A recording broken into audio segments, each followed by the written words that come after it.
ओम शांति। आज से हम अव्यक्त मुरली का पठन करेंगे। तो आज की मुरली है 19 जुलाई 1969। हिंदी वर्जन है ज़ीरो और हीरो बनो। ज़ीरो और हीरो बनो। आज किस लिए बुलाया है? बल भरने के लिए। बल भरने के लिए बुलाया है तो किस बात की निर्बलता समझती हो? विशेष किस बात में बल भरना है? सर्विस में भी बल किससे भरेगा? वह तो अपने में कितना बल भरा है वह सिर्फ देखना है। आप सभी का नाम ही है शिव शक्ति। बाबा ने हमको शिव शक्ति कहा है, तो शक्तियों में शक्ति तो है ही। वह शक्ति स्वरूप बन रहे हो। बाप दादा तो आए ही, देखना कि कौन सा जेवर बाप दादा की सृष्टि का श्रृंगार करने लिए तैयार हुए हैं। अभी जेवर तो तैयार हो गए, लेकिन तैयार होने वाला क्या होता है? पॉलिश। अभी सिर्फ पॉलिश की होनी है। मुख्य बात जिसकी पॉलिश होनी है वह यही है, सभी को ज़्यादा से ज़्यादा अव्यक्ति स्थिति में रहने का विशेष समय देना है। ये अंडरलाइन वाली बात है कि बाबा ने कहा है कि सभी को ज़्यादा से ज़्यादा अव्यक्ति स्थिति में रहने का विशेष समय देना है।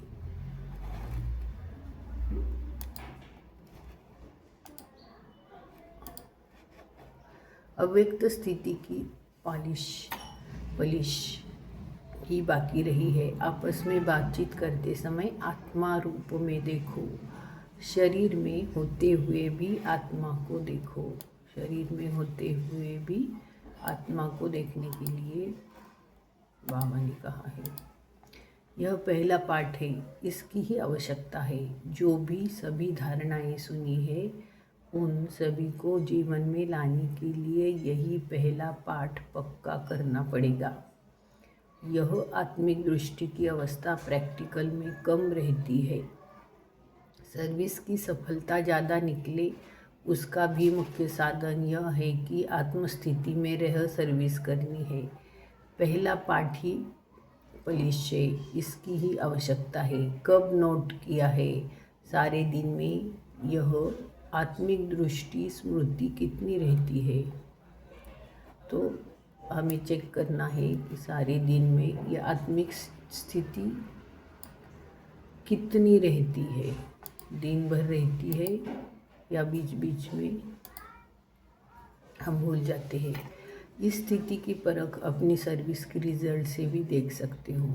यह अवस्था क्षमा है। क्षमा पर परवाने न चाहते हुए भी जाते हैं।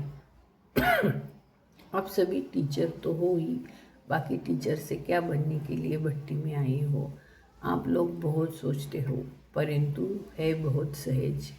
अपने समान बनाने लिए बुलाया है। अपने समान अर्थात ज़ीरो बनना। ज़ीरो में बीज व बिंदी भी आ जाती है, और फिर साथ साथ कोई ऐसा कार्य हो जाता है तो उनको भी ज़ीरो बनना है। तो खास ज़ीरो याद करने के लिए बुलाया है। टीचर का रूप तो बहुत बड़ा है, लेकिन बड़ा फिर बहुत छोटा बनाने आया हूँ। सभी से छोटा रूप बाप का और आप सभी का भी। तो अब ज़ीरो को याद रखेंगे तो हीरो बनेंगे। ज़ीरो को याद रखेंगे तो हीरो बन जाएंगे। ये भी हमें विचार सागर मंथन करने वाली बात है। हीरो एक्टर भी होता है और बाप दादा का प्रिय भी है। रत्न को भी हीरा कहा जाता है और मुख्य एक्टर को भी हीरो कहा जाता है। तो अब समझा किस लिए बुलाया है? सिर्फ 2 अक्षर याद करने के लिए बुलाया है, ज़ीरो और हीरो। यह 2 बातें याद रखेंगे तो बाप के समान सर्वगुणों से संपन्न हो जाएंगे। विस्तार को समाया जाता है ना। 15 दिन इतनी स्टडी की है, बहुत कॉपियाँ भरी है, बाप दादा फिर आपके विस्तार को बीच में सुना रहे हैं और सभी भूल भी जाए, यह तो नहीं भूलेगा। यह याद रखो, फिर देखना सर्विस में कितनी जल्दी चेंज आती है। आप सभी की इच्छा यही है कि हम भी बदले और समय भी बदले। अपने घर चले।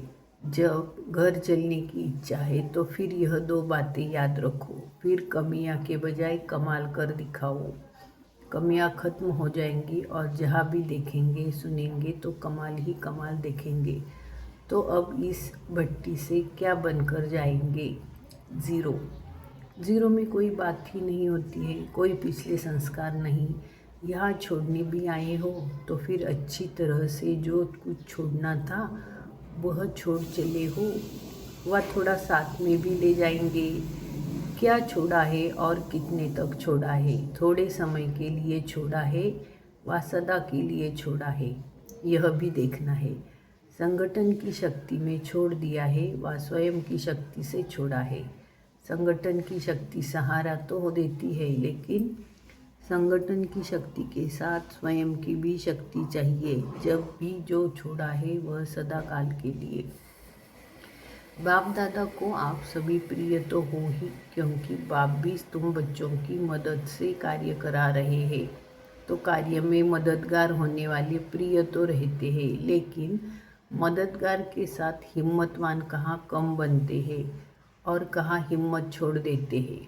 अगर हिम्मत हो तो मदद जरूर मिलेगी, तो इसलिए मददगार के साथ कुछ हिम्मतवान भी बनो। छोटी छोटी बातों में हिम्मतहीन नहीं बनना है।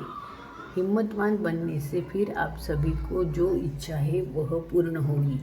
अभी हिम्मत की आवश्यकता है। हिम्मत कैसे आएगी? हर समय, हर कदम पर, हर संकल्प में बलिहार होने से। जो बलिहार होता है उसमें हिम्मत ज़्यादा होती है। तो जितना जितना अपने को बलिहार बनाएंगे उतना ही गले के हार में नज़दीक आएंगे। अभी बलिहार होंगे फिर बनेंगे प्रभु के गले का हार। अगर बलिहार बनकर के ही कर्म करेंगे तो दूसरों को भी बलिहार बनाएंगे, जिसको वारिस कहा जाता है। अभी प्रजा बहुत बनती है, वारिस कम बनते हैं। जितना बहुत बनाएंगे उतना ही नज़दीक आएंगे। तो अब वारिस बनाने का प्लान सोचो। अच्छा।